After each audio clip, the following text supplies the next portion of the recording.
बिस्मिल्लाहिर्रहमानिर्रहीम, अस्सलामु अलैकुम। मैं हूं सलमान कियानी।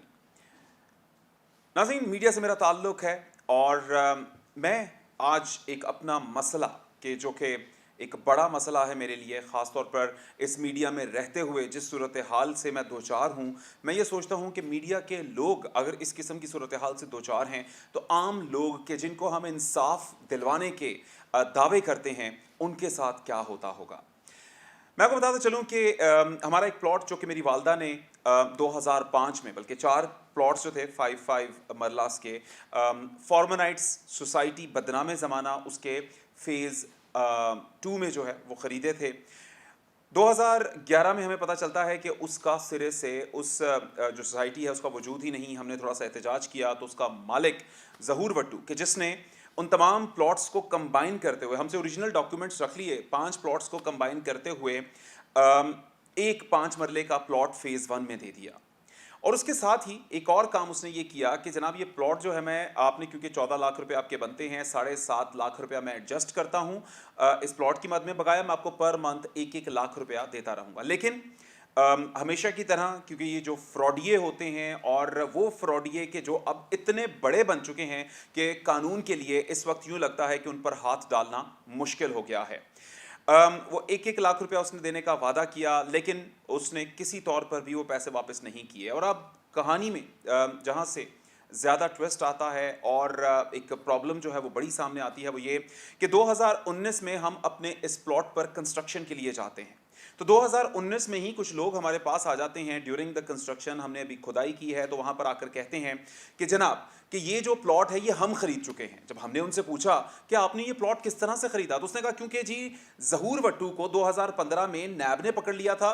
2017 में ये नैब से प्ली बार्गेन करके एक कन्विक्टेड, प्ली बार्गेन का मतलब ये है कि ये कन्विक्टेड शख्स है जो अपने तमाम जराइम मानकर वहाँ से बाहर निकला है। 2017 में बाहर आ गया तो उसने प्लॉट कैंसिल कर दिए हैं, और खाली हमारे प्लॉट नहीं, बहुत सारे और प्लॉट्स जो हैं वो कैंसिल कर दिए कि भैया उनके पास ऐसी अथॉरिटी कैसे आ गई, हमें कोई इंटीमेशन नहीं, हमें कुछ पता नहीं, तो हमारा प्लॉट कैसे कैंसिल कर दिया। और सेकेंडली, एक कन्विक्टेड शख्स के पास किस तरह से अथॉरिटी हो सकती है कि वो किसी का भी प्लॉट जो है वो कैंसिल कर दे। ये एक अंधा जो सिस्टम है कि जिसके सिस्टम के अंदर जिस हद तक यहाँ पर मुँह शगाफियाँ हैं, जिस हद तक यहाँ पर हेर फेर हैं, ये लोग उसका फ़ायदा उठाते हैं। और यही हुआ, हमने फ़ौरन अदालत से रुजू किया, हमने वहाँ से पहुँच के कंस्ट्रक्शन ऑर्डर लिया। कंस्ट्रक्शन ऑर्डर लेने के बाद हमने इसके ऊपर स्टे ले लिया प्लॉट के ऊपर कि जनाब यहाँ पर कोई इस किस्म का काम नहीं होना चाहिए, क्योंकि अब हमें डर था। उसका स्टे आज भी अदालत में पेंडिंग है और उस प्लॉट के ऊपर स्टे लगा हुआ है। उसके बाद हमने बड़ी मेहनत करके, तकरीबन साल मेहनत करके, इनके ऊपर जाली डॉक्यूमेंट्स का एक पर्चा करवाया, एक एफआईआर कटवाई 420, 468, 471 की, कि जिसमें बाद में बहुत कोशिशों के बाद पूरी की पूरी पुलिस इन्होंने खरीदी हुई है। वो थाना निश्तर कॉलोनी जो साथ लगता है, वो हमारी तो बात सुनता ही नहीं, क्योंकि वहां पर मंथली जाती है। और पता नहीं कितनी सोसाइटीज़ ऐसी हैं कि जहाँ की उधर मंथली जाती है, वो उल्टा हमें कसूरवार कहते हैं। लेकिन हमने एक दो पुलिस ऑफिसर जो थे वो बहुत अच्छे थे, एसपी असद मुजफ्फर यहाँ पर मौजूद थे, जिन्होंने पहला इनके खिलाफ स्टेप लिया और इनके खिलाफ एफआईआर दी। और उस एफआईआर में हमने परसू करके इनको उसमें गुनहगार लिखा गया पुलिस की जानिब से, और इनके वो डॉक्यूमेंट जो इन्होंने जारी किए थे उनको जाली करार दिया गया। और उसके बाद वो एफआईआर जो है, इसमें ये चालान हुए, और उसके बाद जो है अदालत में जमा हुआ, अदालत इनकी बेल्स खारिज कर दी। और बेल्स खारिज करने के बाद एक और बड़ा अलमिया, जो मैं आम आदमी और एक बड़े आदमी का जो फ़र्क, जो कि हमारे प्राइम मिनिस्टर बार बार कहते हैं, वो भी दिखाना चाहता हूं कि इन्होंने एक बड़ा वकील किया जिसको इन्होंने 25 से 30 लाख रुपए दिए।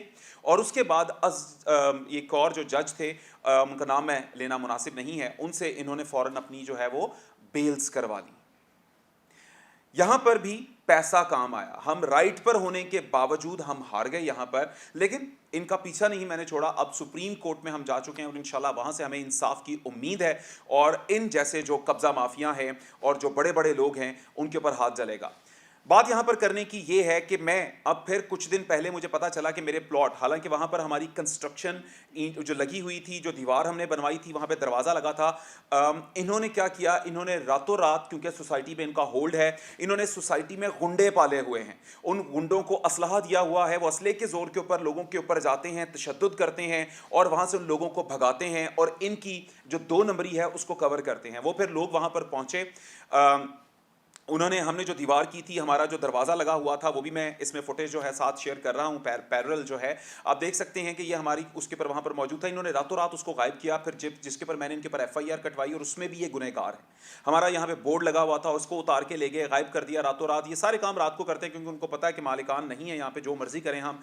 वो बोर्ड उतार दिया, उसके ऊपर भी इनके ऊपर एफआईआर हुई। इनके ऊपर 3 एफआईआर मेरी हो गई, ना जाने और कितनी एफआईआर हो गई हैं। ना इनको गिरफ्तार किया गया, ना इनके ऊपर कोई हाथ डाला गया, पुलिस ने सिर्फ एफआईआर काम रखा और इन्होंने बहुत कोशिश करवा के अपने आप को मोस्टली पर्चों में, इन्वेस्टिगेशन में से फ्री करवा लेते हैं। अब यहां पर बात 28 मई की मैं करना चाहूंगा। 28 मई को मुझे पता चला कि मेरे प्लॉट पे इन्होंने ईंटें फेंकवाई हैं। मैं फौरन कुछ दोस्तों के साथ वहां पर पहुंचा कि इनको रोकूं कि आखिर मेरे प्लॉट के ऊपर ये कब्जा करने लगे हैं। यही इनका तरीका वारदात है, ये रातों रात कब्जा करते हैं। मैं वहां पर पहुंचा, जैसे ही मैं वहां पर पहुंचा, साथ ही मैंने सूरत हाल देखी इर्द गिर्द कि ये मुझे पता है कि मुझे जान का खतरा है, तो मैंने 15 को कॉल कर दी। पुलिस वाले पहले तो आने से पहले 100 किस्म के सवालात करते रहे, फिर मैंने उनको बताया कि जनाब इस प्लॉट पे स्टे है, खुदारा यहाँ पर आएँ। बड़ी मुश्किल से वहाँ पर पुलिस पहुंची और इसी दौरान क्या हुआ कि वहाँ पर जो ज़हूर वट्टू, असद वट्टू और जो बाकी इनके 2-3 और सरकर्दा गुंडों के लीडरान हैं, वो वहाँ पर पहले गाड़ी के ऊपर थे, फिर वहाँ से उन्होंने गाड़ी निकाली और उसके बाद सिक्योरिटी गार्ड्स की एंट्री होती है। 1 सिक्योरिटी गार्ड, 2 सिक्योरिटी गार्ड और वो गुंडे के जिनके ऊपर ऑलरेडी एफआईआर हो चुकी हैं, कत्ल, इक़दाम कत्ल की एफआईआर हो चुकी हैं, वो वहाँ पर पहुँचे और आहिस्ता आहिस्ता उन्होंने वहाँ पर झमकट्टा लगाना शुरू कर दिया। अब हमें सूरत हाल बड़ी अजीब सी लगी। मैंने उनको कहा कि डंडे लेके वहाँ पर आ गए और इसके अलावा उनके हाथ में असलहा था। उसकी सीसीटीवी फुटेजेस वहाँ पर मौजूद होंगी जो पुलिस वहाँ पर निकलवा सकती है। 3 से 4 गाड़ियाँ इसी दौरान और आ गई और वो गाड़ियाँ उन्होंने वहाँ पे लाकर खड़ी कर दी और जैसे ही उन्होंने वो गाड़ियाँ वहाँ पर लाकर खड़ी की तो उसके अंदर से भी 25-30 अफराद जो है वो निकल आए उसमें से और उन्होंने आहिस्ता आहिस्ता हमें वहाँ पर घेरना शुरू कर दिया। मैं पुलिस वालों को कहता रह गया कि जनाब ये इतने लोग आते जा रहे हैं हमारी तरफ, इनको रोको। पुलिस वाले ने कहा कि जनाब आप बैठे, गाड़ी से निकले। और जैसे ही मैं गाड़ी के अंदर बैठा हूँ वो तमाम के तमाम लोग हमारे ऊपर हमलावर हुए और पहले उन्होंने गाड़ियों पर थप्पड़ और मुक्के मारना शुरू कर दिए। उन्होंने देखा कि इसके ऊपर बस नहीं चल रहा तो उसके बाद फिर उन्होंने इधर उधर से पाइप्स वगैरह उठा के गाड़ी की ओर मारना शुरू कर दिए। जैसी ही सूरत हाल बनी, अब जान बचानी मुश्किल होगी, मैंने गाड़ी वहां से फौरन निकाली और यहां पर देखें इनकी इंतहा कि इन्होंने क्या किया। इन्होंने सारी गाड़ियां मेरे पीछे लगा ली और पुलिस वाले वहीं के वहीं पे खड़े हैं। उनके पास 4 गनमैन हैं, कोई उन्होंने सिक्योरिटी नहीं दी, उल्टा इनके साथ मिले हैं, वो इनको ठंडे पानी पेश कर रहे हैं पुलिस वालों को और ये उन्हीं की तरफदारी कर रहे हैं और हमें कह रहे हैं जी यहां से निकले। ये सूरत हाल बनी। एसएचओ से भी बात हुई फ़ोन के ऊपर कि जनाब ये क्या, उन्होंने कहा जी आप चले जाएं, कल 2 बजे हम मामला करेंगे। हम ये कह के, अब मैं बड़ी मुश्किल से वहाँ से मैंने देखा कि मेरी जान बचाने का मुश्किल है मरला, तो मैंने गाड़ी तेज़ी से निकाली। मेरा एक दोस्त वहाँ पे रह गया, उसको फिर मैंने बिठाया बड़ी मुश्किल से। उतनी देर में ये सारे के सारे पीछे आ गए और नारे मारते हुए और ललकारते हुए हमारी गाड़ी के पीछे। मैंने बड़ी तेज़ी से, लेकिन मुझे जो डर था वही हुआ। जैसे ही मैं सोसाइटी के मेन गेट पर पहुँचा तो इन्होंने मुझे गेट वहाँ पर बंद कर दिया और बंद करके गार्ड्स को दूर से इशारे करे कि गेट बंद करो। उन्होंने तेज़ी से गेट बंद किया और फिर इन्होंने वहाँ पर पहुंचकर फिर इन्होंने इस गाड़ी के ऊपर हमला किया और उसको तोड़-फोड़ करना शुरू की।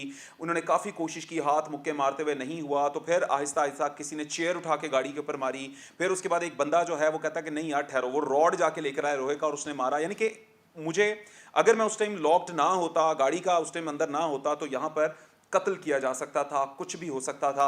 लेकिन इसी दौरान शायद वहाँ पे रश बढ़ा, एकदम से दरवाज़ा खुला, मेरी गाड़ी के बूट खुल गई वहाँ से।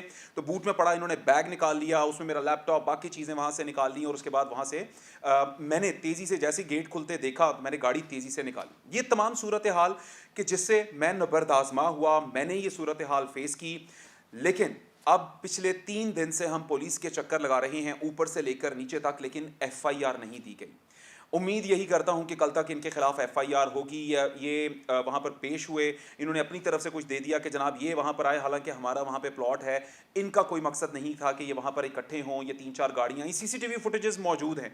पुलिस का ये काम है कि फ़ौरन मैं उनको कहा कि उसमें सीसीटीवी फुटेज निकलवाएं, देखें कि ये लोग क्या कर रहे हैं और वहां पर आने वाले लोगों के साथ क्या करते हैं, लेकिन उनमें से किसी ने नहीं सुनी। अब मैं ये चाहता हूं कि मेरे ये तमाम दोस्त कि जिनका मीडिया से ताल्लुक है, हम उनके साथ जब उनके मसले होते हैं उनका जो है वो बाजू बनते हैं। ये तमाम लोग इस वीडियो को ज़्यादा से ज़्यादा शेयर करें और वज़ीर आज़म इमरान खान और वज़ीर आला के जिनका इस वक्त जो मोटो है वो यही है कि इन कब्ज़ा माफिया को नहीं छोड़ना, तो ये वो कब्ज़ा माफिया है जो आज आहिस्ता आहिस्ता फल फूल रहा है और आने वाले दौर में ये वो मंशा बम होगा कि जिसको बाद में काबू करना भी मुश्किल होगा। जहां दिल करता है ये पैसा फेंकते हैं, बड़े लोग हैं, अरबों खरबों कमा चुके हैं, इनको ऊपर एफआईआर हो जाए इनको डर नहीं, क्योंकि ये इन्वेस्टिगेशन में अपने आप को क्लियर करवा लेंगे। खुदारा मेरे साथ खड़े हों और इस तमाम सूरत हाल में साथ दें। और मेरी गाड़ी की आप देख सकते हैं सूरत हाल इन्होंने क्या की है, लेकिन अभी तक ये जोर लगा रहे हैं कि एफआईआर ना हो। मैं आपके तवज्जुह से चाहूँगा कि आप भी इस मेरी मेरी वॉइस है इसको हुक्काम बाला तक पहुंचाने की कोशिश करें कि वो नोटिस लें और इन जैसे गंदे लोगों से इस माशरे को पाक करें। ये वो लोग, इनको ना नैब का डर है, ना इनको पुलिस का डर है, ना इनको कानून का, अदालतों का डर है। ये लोग किसी काबू आने वाले नहीं हैं। स्टे ऑर्डर भी मेरे पास तमाम डॉक्यूमेंट्स मौजूद हैं। तो प्लीज़ इसको ज़्यादा से ज़्यादा शेयर करें ताकि जल्द से जल्द इंसाफ मिल सके। Thank you.